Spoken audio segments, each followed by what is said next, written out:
allá en Colima. Voy a saludar, le doy la bienvenida a Ulises Zamarroni y también a Juan María Naveja. Ambos son analistas de Mega Noticias. Un gusto saludarlos y tenerlos en este espacio. ¿Qué tal, Tania? Muchísimas Ulises, gracias, ¿qué tal? Tania. Qué gusto. Buenas tardes, Juan María. Un gusto. Oigan, ¿qué les parece si vámonos a revisar parte de lo que se ha publicado pues en las últimas horas referente a lo que está sucediendo allá en Colima? Vámonos a ver una columna que se publicó hoy en el diario El Financiero, porque bueno, de acuerdo con el columnista Alejo Sánchez Cano, el gobernador Ignacio Peralta estaría en la mira de la Unidad de Inteligencia Financiera y la Fiscalía General de la República por enriquecimiento ilícito y triangulación de recursos públicos a través de diversos prestanombres para adquirir los terrenos aledaños a la ampliación de la terminal marítima ubicada en Manzanillo, además pues de contratos irregulares en la operación del puerto y por vaciar las arcas públicas del Estado pues en tal nivel que no hay dinero para pagar la nómina. El columnista afirma además que Peralta ha desviado partidas etiquetadas a otros propósitos para favorecer a proveedores amigos que se mochan con su respectiva cuota pues para él. Comienzo contigo, Ulises, tú tienes el panorama muy completo. ¿Qué está sucediendo allá en Colima? ¿Qué es cierto y qué no es tan cierto de acuerdo a lo que se publica en esta columna? Muchas gracias, Tania. Bueno, pues sí habrá que precisar que en muchos de los asuntos que el gobierno del estado de Colima tiene con el puerto de Manzanillo, con la aduana del puerto interior, con la API y con agencias aduanales, hay familiares de él.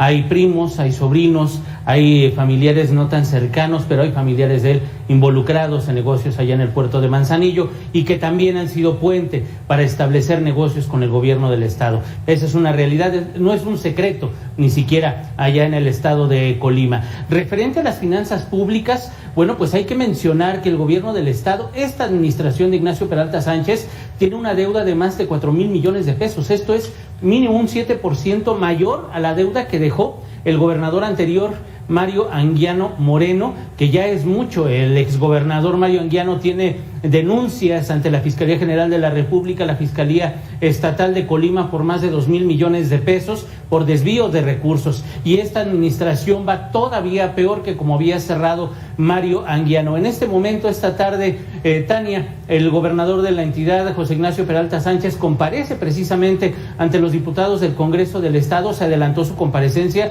se había mencionado que a las 4, pero él decidió ir antes porque tiene reuniones precisamente sobre el tema de los recursos, si van a llegar, si no han llegado, porque en este momento los 8,000 burócratas que no han recibido su sueldo de esta quincena pasada todavía no han recibido dinero, a pesar de que ya lo mencionabas, el sábado pasado el presidente de la República, Andrés Manuel López Obrador, él prometió que entregaría recursos precisamente para saldar por lo menos esta quincena y ponerse al corriente con las quincenas que restan de aquí hasta el 1 de noviembre, que será cuando entreguen la administración a la gobernadora electa, Indira Vizcaíno Silva. Es una situación muy complicada. El gobernador esta tarde tiene que explicar a los diputados qué pasó con ese dinero. Las necesidades del gobierno, nada más para salir de aquí al 1 de noviembre, son de más de 1,000 millones de pesos, 800 millones que tiene de deuda que no ha logrado pagar, deudas a corto plazo, otros 160,000 pesos también para otras, 160 millones de pesos para otras deudas, y para cubrir el sueldo de los trabajadores son alrededor de 100 millones de pesos. Dinero que no se tiene en este momento. El presidente comprometió solamente el pago para los trabajadores, pero no comprometió dinero para el resto de las deudas que tiene la administración estatal. Un panorama muy, muy, muy complicado. Invariablemente más deudas que la administración pasada. Una situación que, bueno, pues no le alcanzó a la administración sostener una crisis financiera para dejarle todo a Indira Vizcaíno. Le tronó meses antes. Así es, tremendo. Parece que está tremenda la situación allá en Colima. Juan María, ¿ante qué estamos? Juan María Naveja, ¿ante qué estamos? Porque yo recuerdo que una circunstancia similar se vivió por allá de 2015 en Veracruz. Se hablaba pues de que el estado estaba en bancarrota y después se dejó venir toda esta circunstancia del exgobernador, pues el exgobernador Javier, se me va el apellido. Duarte. Javier Duarte, es correcto. Pues ante qué estamos es el inicio de una tremenda crisis de que va a enfrentar la entidad, ¿no? Pues mira, este panorama que presenta Ulises, él es un conocedor muy acucioso de lo que pasa en Colima. Y a esto hay que agregar, nada más como detalle, que esta problemática, Tania, viene desde diciembre. Desde diciembre no se pudo pagar los aguinaldos al personal. Entonces fue necesario que pidieran un crédito quirografario. ¿Sí vas a decir algo, Ulises, para aclarar algo de esto? Cada año, desde hace 3 años, Juan María, el gobierno del estado no tiene para pagar aguinaldos, no tiene para cerrar los gastos de diciembre. Desde hace 3 años han despedido personal, han recurrido a esos créditos quirografarios precisamente, pero no es de diciembre del año pasado, mínimo son 3 años. Y esto hay que decir, Tania, que por normatividad tienen que limpiar esas deudas. Por eso el gobernador Peralta estuvo la semana pasada en la Secretaría de Hacienda tratando de solicitar recursos, porque lo que él argumenta es que se les cayó la recaudación el año pasado. No perdamos de vista que Colima es un estado que tiene 3 ámbitos bien importantes: el turístico, la parte portuaria, que es tan vital para la vida, y la parte agropecuaria, que es de lo que vive. Y está argumentando Ignacio Peralta que el tema de la pandemia les ha afectado de gran manera. Y en esto, Tania, también viene, Ulises lo sabe bien, el problema del COVID.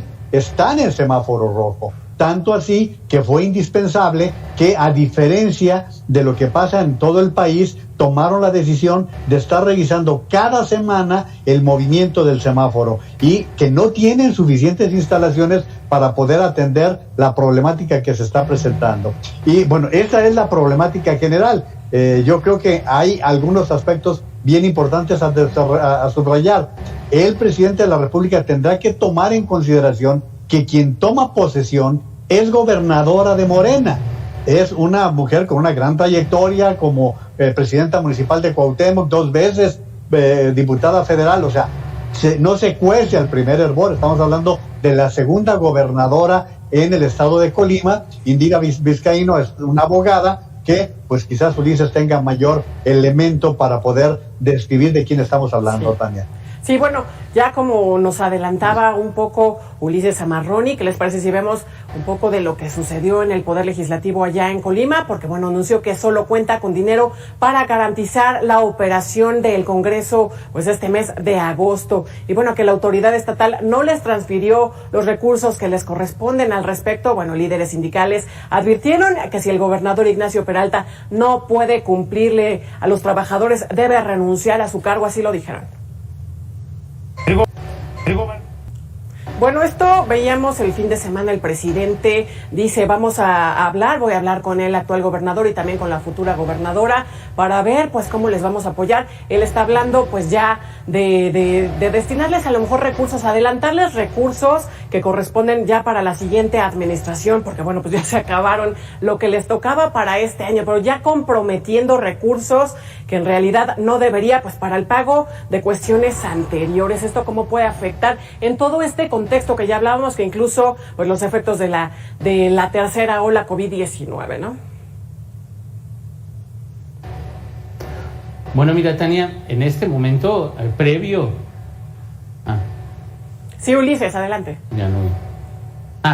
Previo precisamente ahorita que mencionabas, previo a esta crisis por el COVID-19, ya el gobierno del estado tenía una crisis en el sistema de salud.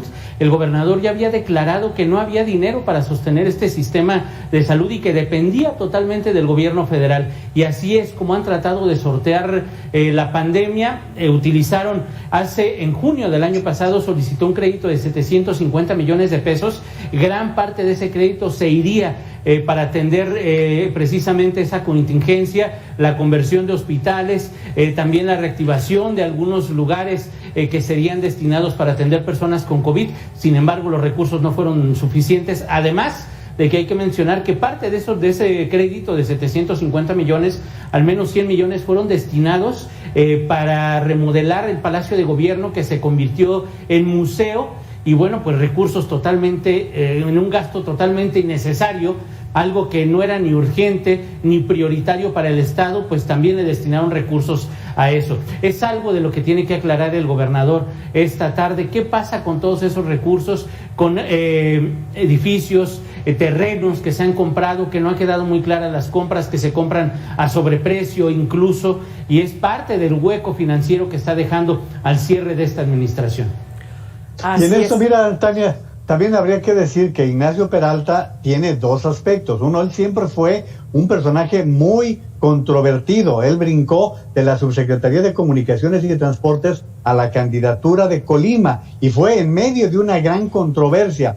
Ahora, recientemente, es el otro detalle que te quería comentar, Tania, que él es de los gobernadores que se salieron de la CONAGO, es de los gobernadores que han estado chocando con el grupo del presidente de la República. Por lo tanto, no la tiene tan fácil en medio de estas circunstancias. Y lo otro que quizás allí Ulises puede abordar un poquito más es la importancia que tiene la llegada de la Marina al puerto de Manzanillo, porque esta es la gran novedad. De hecho, fue en Manzanillo en donde el presidente de la República tomó la decisión de entregarle la responsabilidad de los puertos a la Marina Armada de México y que pues es uno de los puertos fundamentales para la vida del país. Y bueno, en el mismo futuro se ha estado conteniendo el proyecto de la carretera a Guadalajara, que es vital para poder hacer la transferencia de mercancías hacia el centro, hacia el Pacífico, hacia los diferentes lugares de donde pueden estar reclamando mercancías que llegan al puerto de Manzanillo. Sí, justo en este sentido quisiera preguntarles, porque bueno, veíamos lo que decía el fin de semana el presidente allá en Colima. En realidad, ¿qué interpretación le dan? Bueno, ya tenemos este contexto que nos platicaba Juan María Naveja. Sin embargo, él dice, no nos vamos a meter en ninguna polémica ni a echarnos la culpa unos con otros. Se trata de resolver el problema. Bueno, esa es su primera reacción al momento estando allí en Colima. Sin embargo, habría a lo mejor que esperar, como ya bien nos decías, Juan María, un cambio, justo en este contexto que nos decías que él se salió de la CONAGO. Sin embargo, bueno, yo veo esta declaración y podría interpretar pues mucho de esto que hemos venido viendo de abrazos no balazos, la impunidad. ¿Tú cómo lo ves, Ulises? Pues yo creo que el presidente viene a amarrar el control en el Estado. Precisamente ese control es de entrada políticamente. La visita del presidente a la capital del Estado, a Colima, es la primera vez que visita Colima como capital. Ha estado en Manzanillo, ya lo decía Juan María Naveja. El anuncio del control de los puertos por parte de la Marina fue en Manzanillo. Las otras dos visitas que ha realizado a Colima como presidente habían sido en Manzanillo. Este sábado fue la primera visita que hace a la capital con Indira Vizcaíno en el templete, la futura gobernadora. Y bueno, pues el anuncio de salvar al Estado, de dar los recursos precisamente para atender a los burócratas, es muy significativo y da a entender en la política local que ya sabían de este problema. Desde el principio, desde que estaba en la campaña Indira Vizcaíno, ella ya había anunciado que iba a cerrar dependencias, que iba a adelgazar la nómina obesa del gobierno del Estado, que iban a cerrar algunas secretarías también. Ese discurso lo tenía al principio de la campaña, durante la campaña lo terminó, ya no lo siguió diciendo, porque son 8,000 burócratas en el Estado. En un Estado con 750,000 habitantes, realmente el Estado depende de los burócratas también. La economía del Estado depende del sueldo de ellos. Entonces ella dejó este discurso de lado. Ya cuando ganó, lo retomó. Y ahora esta situación que está pasando, esta crisis financiera que vive la administración estatal, le sirve como pretexto y ha retomado ese recurso, ese discurso. Entonces la visita del presidente pues es para fortalecer precisamente todo lo que ella ha dicho, darle ese espaldarazo. Y bueno, pues el gobernador de Colima se quedó, ahora sí como los chinitos, nomás mirando. Nomás mirando. Y bueno, vámonos a ver otra información que tiene que ver justo con el mismo tema. La Asamblea del Sindicato del Gobierno de Colima aprobó denunciar penalmente al gobernador por el desvío de recursos y presuntos actos de corrupción, debido a que el mandatario reconoció que tomó el dinero presupuestado al gasto corriente para pagar 1,000 millones de pesos a los bancos. Aún con esto, la plantilla laboral del gobierno estatal pues va a seguir acudiendo a trabajar. Vamos a escucharlo y lo comentamos. Gobernador de Colima, y además preguntarles también qué papel está jugando ahí la Auditoría Superior, qué tanto se dio a conocer en las cifras, pues en los informes que ha presentado año con año la auditoría justo en este tema. Bueno, ¿quién? Juan María, Ulises. Bueno, mira, en este tema de la auditoría hay una recurrencia en las últimas 4 auditorías de la Auditoría Superior de la Federación, y es el tema de los servidores públicos, que son los aviadores, para acabar pronto. Personas que no encuentran en la nómina. Nada más en la Secretaría de Salud, desde hace 3 años, la Auditoría Superior de la Federación reporta alrededor de entre 300 y 400 aviadores en la Secretaría de Educación, tema que ha sido recurrente año con año y que por X, Y o Z razones la Secretaría de Educación Estatal, el gobernador le dan la vuelta, no lo justifican, no lo niegan, sino todo lo contrario, tratan de evitar el tema, pero es un tema recurrente, ese es un tema muy recurrente en las auditorías. También precisamente la desviación de recursos entre una dependencia y otra, el gobernador se justifica que bueno, pues ha tenido gastos, por ejemplo, con la pandemia y ha tenido que desviar recursos, por ejemplo, destinados a obras públicas, destinados a proyectos ya etiquetados para solventar la conversión de camas, el pago a personal de salud, la compra de insumos, y bueno, pues eso es parte de lo que ha hecho desde que empezó la administración, no es solo la pandemia, y eso, bueno, pues invariablemente se reflejará en las auditorías. Bueno, Juan María, ¿las van a pagar o va a haber impunidad? Ahí está el caso de Colima, pero también ya se están formando, lamentablemente vemos también el caso de Michoacán. ¿Las van a pagar o va a haber impunidad? Pues si te fijas, es prácticamente una constante, prácticamente en todos los estados de la República. Lo mismo se está diciendo en Sonora, como tú dices, en Michoacán, en Campeche, en Nuevo León. Se está hablando de estos temas de la distracción de recursos. Ahora bien, de lo que comentaba Ulises con respecto a la Auditoría Superior, hay que advertir que utilizar recursos etiquetados es un ilícito, es una irregularidad, porque tú no puedes tomar un recurso que fue etiquetado para determinada obra o para determinado propósito a otro que pudiera ser el gasto corriente. Ese tipo de detalles pueden ser incluso para fincar responsabilidades. Y bueno, pues Tania, ¿qué es lo que nos está sirviendo como contexto en todo el país? Es el enriquecimiento de los familiares de gobernadores. Y bueno, pues estamos viendo que no ha habido consecuencias. Sí está el caso de los gobernadores de Chihuahua, el de Veracruz, los dos Duarte, pero que pertenecen a las administraciones anteriores de los tiempos de Peña Nieto. En esta administración no hemos visto ningún caso de esta naturaleza. Entonces, por lo tanto, creo que es el momento de que el tema de corrupción tenga también una consecuencia real por parte de las administraciones estatales. Totalmente de acuerdo, no le quitemos el ojo a todos estos temas, ojalá y que no haya impunidad. Vamos a estar aquí informando. Les agradezco, Ulises Zamarroni, Juan María Naveja, por estar con nosotros aquí en Mega Noticias. Es un placer, con mucho gusto. Tardes, gracias. Un gusto, buenas tardes. Nosotros vamos a hacer una pausa, es breve y vamos a regresar